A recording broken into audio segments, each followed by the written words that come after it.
అబ్బా గా నడుమ మా దోస్తు అమెరికాకి వెళ్ళి చాక్లెట్లు తెచ్చింది. నాకు రెండంటే రెండే ఇచ్చింది.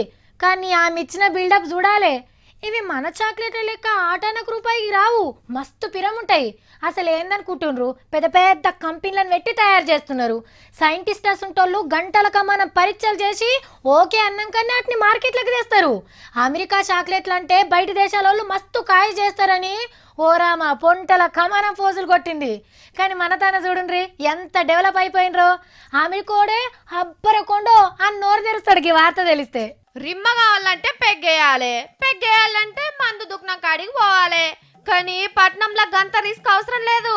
ఈ చాక్లెట్లు జప్పరిస్తే చాలు, మస్తు కమ్మగా ఉంటది, మంచి రిమ్ వస్తుంది, మళ్ళా మందు బాటిల్ లెక్కనే ఉంటది. ధూల్పేట మల్లెపల్లి కాడ మందు చాక్లెట్లు తయారు చేసి పెద్ద పెద్ద షాపింగ్ మాల్లు సినిమా టాకీస్ల కాడ సప్లై చేస్తుర్రట. 4 జప్పరిచ్చిర్రంటే పెగ్గేసినంత కిక్ వస్తుంది. అమ్మ నాయనలు ఏమనుకుంటారు, మా ఓడి ఇంకా చిన్న మొల్లయ్యనే చాక్లెట్లే తింటాండు అని మురిసిపోతారు. కానీ మనోడు పెద్ద పీపగాడైతాడు.